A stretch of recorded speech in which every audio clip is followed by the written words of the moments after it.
This clip is brought to you by SaveWithConrad.com.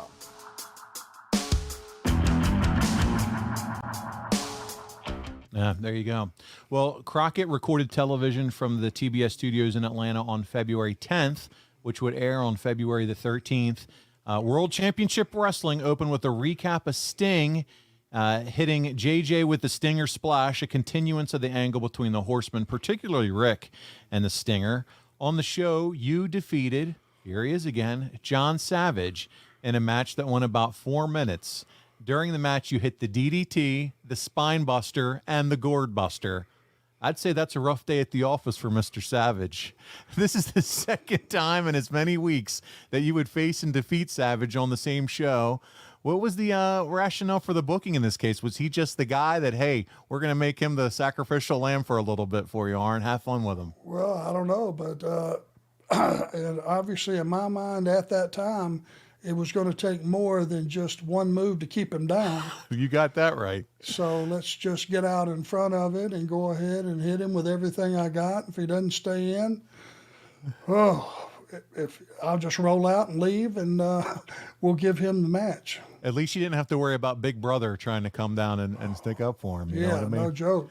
So listen, after you're done beating the crap out of John Savage, you take a few steps over to the podium with David Crockett, and this is what you have to say. Ladies and gentlemen, they say the Horsemen rule wrestling. And in that ring, you can see exactly why. I guess you would have to describe it almost, David, as poetry in motion, because that's what I perceived. And, of course, the only thing missing today is the co-holder of the World Tag Team titles. I'm talking about Mr. Tully Blanchard. He's been away on a little respite, if you would, on Maui out in the islands, soaking up a little sun because, frankly, the Horsemen and myself in particular, Double A, have had a real problem trying to find worthy contenders for the two of you to defend the World Tag Team titles. JJ, that's exactly correct. If you check the records, in the month of January and the month of February, so far, we've probably had 3 title matches. Simply because these belong to us. I don't know if it's you people out there don't have what it takes to come after something this prestigious, knowing full well these being our meal tickets, exactly what you're getting into.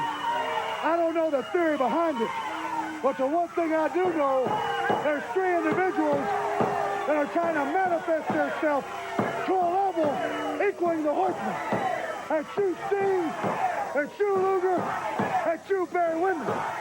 Now, you're all great-looking guys, you're all great athletes, but the bottom line is, you're coming after the unit, the most elite wrestling machine ever formulated.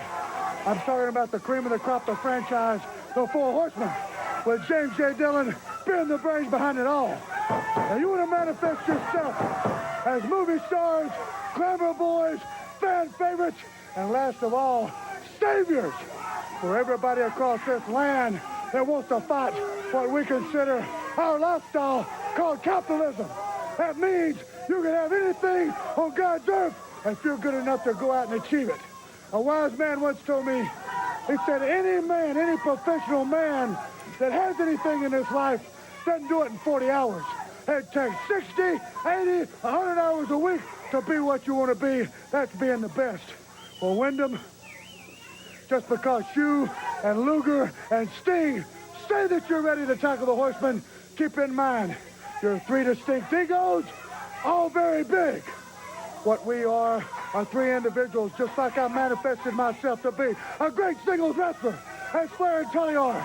That's the reason when we combine to be a great team. The bottom line where we're concerned is sacrifice each other, sacrifice our ego, and sacrifice, last but not least, you to meet our eventual ends.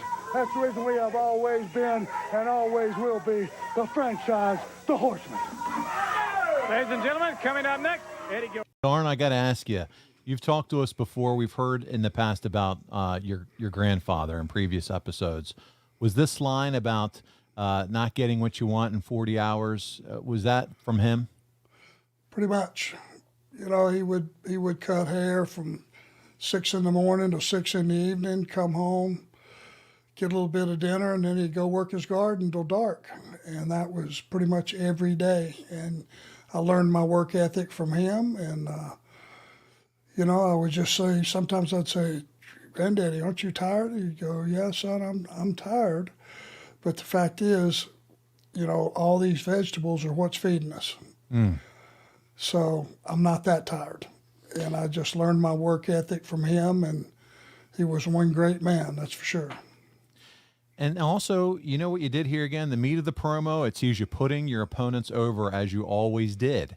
We know how the angle ends, but seriously, in the beginning of '88, was there any hotter baby faces than Sting, Luger, and Wyndham? Of course not. And they were huge stars, and they were Barry was already established. Luger and Sting were really coming into their own and leaps and bounds, and it was just, you're right. The people loved them, the kids loved them, the old people loved them. I mean, look at them. They looked like stars, they wrestled like stars, and they were stars. They were the future, without a doubt, at this point. And we're going to get into that as we move into March in next week's show, Clash of the Champions and all that good stuff. Hey, it's Conrad Thompson. Thanks for checking out the podcast here on YouTube. Be sure to hit the subscribe button and the notifications bell so you get a notice anytime we upload some new content. And go save yourself some money right now. If you're in a 30-year loan or you have credit card debt, it's not a matter of if I can save you money. It's a matter of how much. Find out right now for free at SaveWithConrad.com.